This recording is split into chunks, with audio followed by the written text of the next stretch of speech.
नमस्कार दोस्तों, पंजाब में सियासी हलचल तेज हो चुकी है और 2027 के विधानसभा चुनाव में तगड़ा मुकाबला देखने को मिल रहा है। कौन मारेगा बाजी, कांग्रेस, आम आदमी पार्टी या फिर बीजेपी? आज हम बात करेंगे 3 अहम जिलों की, मुक्तसर, बरनाला और बठिंडा। इन तीनों जिलों का चुनावी समीकरण पंजाब की राजनीति में बड़ा बदलाव ला सकता है। तो आइए जानते हैं कौन सी पार्टी कितनी मजबूत स्थिति में है। सबसे पहले बात करते हैं मुक्तसर जिले की, जहाँ कुल 4 विधानसभा सीटें हैं। कांग्रेस ने यहाँ 3 सीटों पर अपनी पकड़ मजबूत कर ली है, जबकि आम आदमी पार्टी को सिर्फ 1 सीट मिल रही है। बीजेपी के लिए यहाँ झटका है क्योंकि उसे 1 भी सीट नहीं मिल रही। अब बड़ा सवाल ये है कि कांग्रेस की पकड़ इतनी मजबूत क्यों बनी हुई है? क्या लोग अभी भी कांग्रेस के पुराने वफादार हैं, या एएपी और बीजेपी यहाँ कोई खास प्रभाव नहीं डाल पाई? आम आदमी पार्टी के लिए यह चिंता का विषय हो सकता है, क्योंकि राज्य में सरकार होने के बावजूद इसे सिर्फ 1 सीट मिल रही है। बीजेपी की बात करें तो यहाँ उसकी स्थिति बेहद कमजोर बनी हुई है। अब बढ़ते हैं बरनाला जिले की ओर। यहाँ कुल 2 विधानसभा सीटें हैं और दिलचस्प बात यह है कि 1 सीट एएपी के खाते में जाती दिख रही है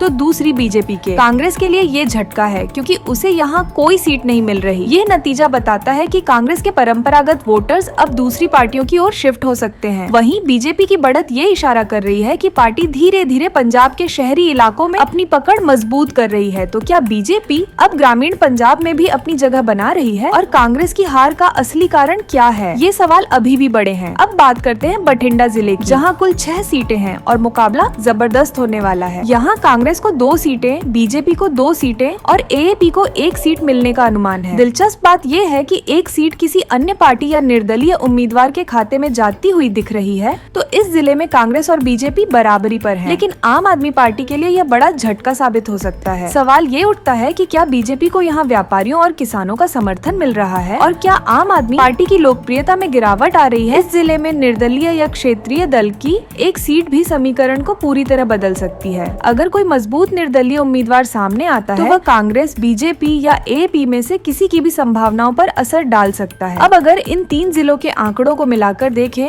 तो कुल 12 सीटों का ये हाल है। कांग्रेस 5 सीटें, बीजेपी 3 सीटें, एएपी 3 सीटें अन्य। 1 सीट तो कांग्रेस इन जिलों में सबसे आगे है, लेकिन बीजेपी और आम आदमी पार्टी भी बराबरी की टक्कर दे रही हैं। इस चुनाव में कांग्रेस की स्थिति मजबूत लग रही है, लेकिन बीजेपी और एएपी भी बैटल में बने हुए हैं। तो अब बड़ा सवाल ये है कि क्या कांग्रेस इस लीड को बरकरार रख पाएगी, या फिर बीजेपी और एएपी किसी बड़े दांव से पासा पलट सकते हैं? ये तो आने वाले चुनावी नतीजों से ही पता चलेगा। आपको क्या लगता है, कौन जीतेगा पंजाब विधानसभा चुनाव 2027? कमेंट में अपनी राय जरूर दें। अगर आपको यह वीडियो पसंद आया हो तो इसे लाइक करें, शेयर करें और हमारे चैनल को सब्सक्राइब करना न भूलें।